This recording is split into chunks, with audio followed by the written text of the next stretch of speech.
is karma, is it something that gives us bondage, or is it something that gives us soul release? But before we get into that, I really enjoy coming here and meditating with everyone here, that there's so much joy. The 15 minutes, I just looked at the clock and it felt like it had been 2 minutes. And that joy that I feel on the inside with meditating everyone here, meditating with everyone here, that there's nothing I would want to trade that for. And we're going to speak this evening about karma and people with good karma. But that feeling that comes in deep meditation with all of you, yep. You couldn't offer me any position on this planet of have this position or this amount of wealth or this or that compares to that inner joy that's on the inside. And once someone, I don't know how the conversation got started with Swamiji, but they basically asked him, would you want to go up and live with the yogis that surround Babaji up in the Himalayas? So I said, no, I want complete freedom, that I don't want to be in a body and doing anything like this, that I want complete freedom, which is an interesting thing to think about, that would we rather be here doing what we're doing or up in the Himalayas with Babaji's band of disciples? Of course, it would take very good karma to be up there in that band of disciples with Babaji. But here's the interesting thing, that as Swamiji got older in his life, that he realized, and he wrote about it, that he was happy right here, right now, with whatever karma he had, with whatever, hip surgery or heart surgery, or he didn't need to be in the Himalayas with Babaji in a physical body, that he had achieved some state of consciousness that gave him this joy that was a portable paradise that he carried within himself, no matter where he went. Now, but how did he achieve that state of consciousness? And was it good karma that helped him achieve that state of consciousness? Or was it simply by his own will? You know that no matter what karma we have, we can achieve God realization from wherever we are. But we have to be honest about it also, that those who have very, very good karma, the possibility is greater that they will achieve God realization if they already have a lot of good karma. That when Swamiji first came to Master, that Master said, I accept you. You have good karma.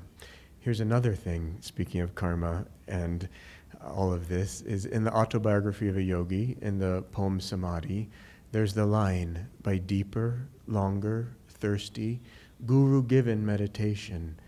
Guru comes this celestial samadhi, guru-given meditation. And so it's that we have to open ourselves up to the guru in order to have that. But so it's not just our own will that's going to give us good meditation, but certainly by past effort and past karma that we'll get to a point where meditation becomes easy, where meditation becomes joyful. But the thing that's so hard about it is we don't know what all of our past karma is. And rather than taking a delicate and maybe difficult thing like meditation, let's ramp this down a notch to something that we can all understand and think about, that we have experience with every day, and that is diet. And yes, I've been thinking a lot about diet because tomorrow we're going to start the 9-day diet, and our car is loaded up right now with 45 grapefruits. And so I've been thinking a lot about diet. But so we can read Master's teachings, we can learn about what is good diet, and we can apply it, and we can do all the right things that Master tells us to do. And then maybe we get a cold, or we get cancer, or this or that, but cancer is a little drastic for this example, but let's say we get a cold, and we think, well, I tried to be good, I got a cold anyways, forget this, I'm just going to eat whatever I want, and who cares about the results? But what we can't see is even though we might have been following everything right for the last month or whatever, that we still have past karma, and that we can do everything right, but then this past bad karma comes and we get the cold. But that's not an excuse to say, well then forget it all. I'm just going to do whatever I absolutely want because this doesn't work. We have to look deeper and see what is that past bad karma. And we have to continue to make good karma now. There are some people who their health is just as strong as an ox, and they eat whatever they want, seemingly with impunity, and that most likely is due to past good karma that they had. But if they forever eat with, whatever they want, that in time that will fall, unless, like the reading, we have achieved a state of consciousness like Trailanga Swami, and that we know that we're completely above all of that. But that takes a tremendously high amount of realization, and there's absolutely no need for us to pretend that we have that realization before we do, that we should follow the rules and try to build good karma on absolutely every single level. Here's another aspect to karma that I've been deeply thinking about lately. I helped raise some money for this shrine. It's a Tulsi Bose shrine in Kolkata. And we're in the process of making a fixed deposit so that that particular house can maintain itself as life goes on. But in making that fixed deposit, it made me think about money, and that you can have a large amount of money that's fixed like that and generating income, or also we can have money that's fluid and that is coming into us right now and that we're spending it right now. And so some people are born, and they're born into tremendous amounts of wealth. And we have to say that that is from past karma, that they had been giving, that they had used money properly, and so they take a birth into a family with wealth like that. And so it's a reason, again, for us to be thinking that we want to be sharing whatever we have. But I think most people think about that type of thing. That's a common thing to think about. I want to take that one step further to where Swamiji told me, it's written in his books, that his father wanted to buy him a tuxedo. And he said, "Dad, don't even bother. I'll never make enough money to pay taxes." And he said that it was true, that he never made enough personal money to even have to pay taxes. But then he looked at me and said, and I've never had to worry about money, that I've always been taken care of. Again, now this comes back to the presuming further than we actually are, that for one of us, maybe if we don't have an understanding of karma, if we don't have an understanding of money, and maybe we're just lazy, and we say, "Oh, God will take care of me," and it doesn't work out, and we suffer more and more. But as we reach a level that Swami Kriyananda had reached, that he knew that the universe would take care of him. So with the bank account analogy, that he knew he had enough good karma in the bank in terms of the specifics of finances, that Divine Mother would take care of him on that level, and that he just had to give and serve and not have to worry about that. But now let's bring this to meditation. That just like the diet, we have good diet, and we get sick, and then we say, "Forget it all, I'm eating whatever we want." The same thing happens with meditation, that we meditate for a while, we're having good experiences, or maybe we're not having any experiences, and then we say, "Forget it anyways, that I've tried and nothing seems to be happening." That we are an amalgamation of all of our past lives, and it takes this good karma of meditation for it at some point to become easy. But we have to believe that all efforts will end in ease, and that, like that line in the Autobiography of a Yogi, that we will learn how to open ourselves up to the Guru's grace, and that he will give that good grace to help us achieve these deep states of meditation. We have to keep trying, and we have to never give up. And it's important for us to build our good karma by never giving up, by doing good things, but we also have to build our willpower. I guess both of these topics are related. I've said it before right in this very room, but once I tried to raise $200,000 for a fundraising project, and I was really young and stupid. And I didn't really think about that I was setting my will towards this thing. I thought, well, let's just set the bar high and see what happens. And at some point I had to give up in that. And afterwards, Swamiji again looked at me and said, whenever you set your will to something, don't stop, even if it kills you. Once someone asked Ananda Moy Ma, what if I were to set my will to sit underneath a tree, not eat, and sit there until God comes to me? And what if I set my will to that, and I didn't eat, and God didn't come, and I died of starvation? And Ananda Ma said, oh, no bother, that'd be fine. You would develop such strong willpower in your next incarnation that it would be worth it. And when I first heard that story, I thought, it's a drastic story. I don't think I'm at that level yet to try to just sit down for a tree, under a tree, and go for it for God realization. And so we have to build our willpower slowly. We have to build our meditations slowly.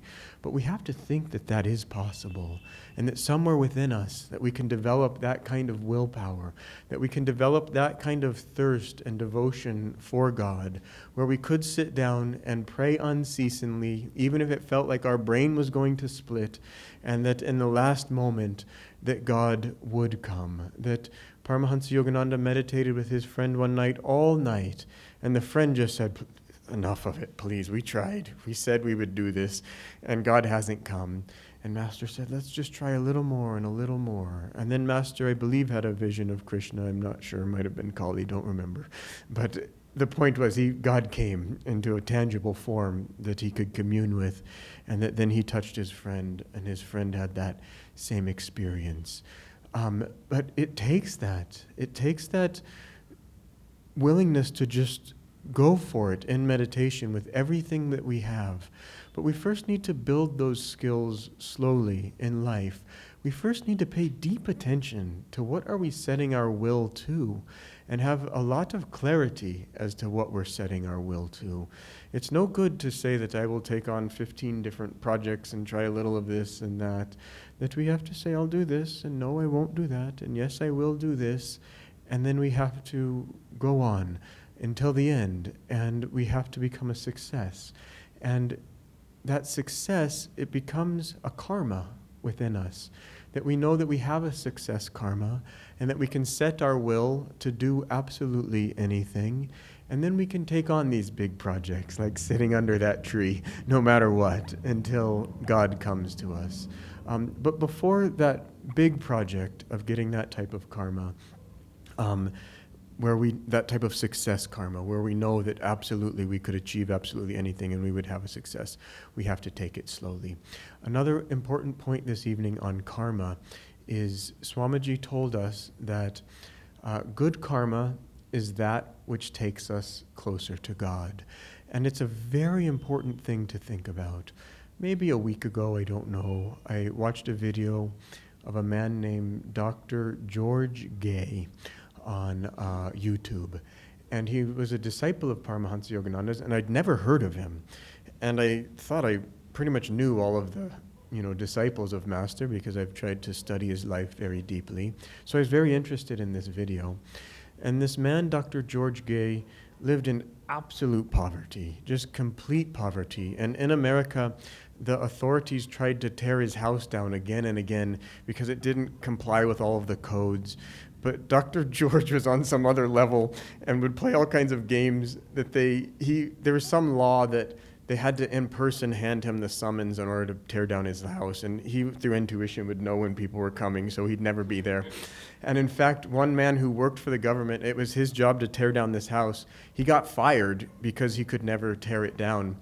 And later on, he wrote this saint, this disciple of Master's, a letter and said, thank you for getting me fired.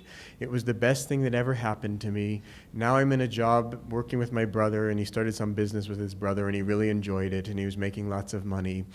And what a strange way that saint blessed that man who got fired from his government job. But we have to remember that good karma is that which takes us towards God. And it's difficult to know what God is, but we know that God is joy. And so we can ask ourselves, it's difficult to know what our past bad karma is, or good karma, all of it. God hides it from us until we are supposed to know. But we can just know, are the actions that I'm doing right now, are they bringing me true joy? I wrote an email to someone the other day, and I wanted to go back and revise it. I said, let bliss be your guide. But I wanted to say, let true bliss be your guide. And maybe even let stillness and true bliss be your guide, because there's a lot of false traps out there in terms of bliss, where it looks like it's working, and it might look like it's working for many years, but in the end, then it crashes, and we go, oh, what happened? I thought I was doing everything just right. Another point I wanted to make about Dr. George Gay, that he had a few disciples, and in this video I was watching, they were talking about him. And one lady, that he told her, okay, say this particular mantra. And so mentally she was saying it. And he was on his deathbed. And an hour later he said, I didn't tell you to stop. That he knew mentally what she was doing. And okay, so she went back and was chanting like that. And then I bring him up also. He asked her in his last days on his deathbed, he said, please go get the book, The Path, and read it to me. That I want to hear what it was like for Swami Kriyananda to be near Paramahansa Yogananda, that he wanted to receive Paramahansa Yogananda's vibration through Swamiji's eyes. And another thing he told this disciple of his was that when you're near me, when you're working for me, you don't have to meditate so much, that I will meditate for you. And this, for all of us who have difficulties with meditation, and we all do, that some days we sit down and we try to meditate, and my, our mind is just everywhere, and even the physical body, that darn thing, it just won't sit still for even 3 minutes. It's all right. That nishkam karma, even give that to God, and then we can go serve. We can serve the Master. We can come here and serve. That is what gives us good karma. That when we do these actions for our fellow mankind, when we do actions for the Guru, and we're not thinking, what do I get out of it? That we're simply thinking, what can I give? What can I give to God, who's there hiding in every single human being?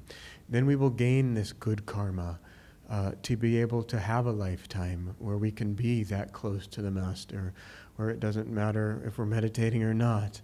And on that point, that what is necessary is a heart open to God. I'm going a little over time, but I need to. That all this incarnation on the spiritual path, I've felt that I want to watch my thoughts. I want to learn how to watch my thoughts in meditation. And then when I come out of meditation, I want to watch my thoughts, because I know how powerful thoughts are, and that I am doing my best to not allow this crazy mind to be too crazy. And as I've grown, I've learned how I can raise my energy, and then the bad thoughts won't come anymore. But I'm at a new point in my evolution, and that is watching the thoughts can be difficult, but I'm really trying to just watch my feelings. And we all know what it's like to feel good, to feel peaceful. And if we really watch our feelings, we can learn to gain control over our feelings. Feelings are nothing more than a window, or I'm such an engineer sometimes, a meter for our consciousness. And so if we can watch the feelings, we can learn. Kriya is not as complicated as you might think it is. And we can learn where our energy is at all times. I've told this story many times, but once in an audience, someone asked Swami Kriyananda, when should I be aware of my energy in my spine? And I was thinking, oh, I know, during Kriya. And Swamiji said, 24 hours a day, every moment. And I thought I was only supposed to be aware of that feeling in the spine during Kriya, but I'm supposed to be aware of it all the time. And we can learn how to be positive all the time and not let moods catch us. And we can learn how to live in peace, how to live in joy, deep states of joy all the time. It's our birthright. And that we've come here on this planet at this time, a difficult time, in order to learn this lesson. What a better place to incarnate, to be able to learn this lesson of how to be peaceful and how to be joyful all the time. And so I'm ending on this little story, that I don't want anyone here to feel, oh, well, I don't have good karma. I wasn't able to be with Paramahansa Yogananda. First of all, you don't know that. You may have lived with him. You don't know. Second of all, that some of you might be newer here and think I never got a chance to meet Swami Kriyananda. That I've told this story standing right here before, but I'll tell it again. That I was with a friend of mine, And I told him that, well, I just don't have good enough karma to be with Master in this lifetime. And that was before also that I realized the greatness of Swami Kriyananda. Otherwise I would have never even said that. I would have been just so grateful to be with Swami Kriyananda. But anyway, at that point in my spiritual evolution, I said to my friend, I don't have enough good karma to be with Master in this lifetime, but I'm just going to do the best I can to work and get good spiritual karma, and maybe next incarnation that I will be able to incarnate with the Master. And my friend said to me, maybe, just maybe, you lived with the Master last lifetime, and this lifetime, that he trusts you enough. He trusts you enough, and your inner attunement with him enough, that he's purposely asked you to not be with him in this incarnation, in the body, so that you can rely on that inner intuition, on that inner feeling of guidance from him, and that is your duty in this incarnation. And somehow, I don't know about the living with him last incarnation, but somehow those words, they rang true with me, that we're not with Paramahansa Yogananda in the body in this incarnation, but he must trust each and every one of us here to attune ourselves with him, and that we can do it. Slowly, day by day, we're getting more and more sensitive. We're doing our kriyas. Sometimes I feel like an old man, but you know that all that kriya, that it's, who knows, maybe I've lived thousands of years now of incarnations, of spiritual development, that one kriya practiced in 1 year can help us evolve like that, and that we can learn how to burn off our bad karma with that kriya. So anyway, I have to end now. I've already gone well over, but the Master, he is here with us, but it's your job. You don't shut him out. Please believe what I'm saying, that he's here, he's now. And please do your duty, your part, to open your heart. And when you do that, that you can transform your karma, you can change your karma with his grace, with that guru-given meditation. You can rise above karma, and it won't bother you at all anymore, that you'll be in a state of intense joy, of intense peace, where you'll see everything is absolutely perfect.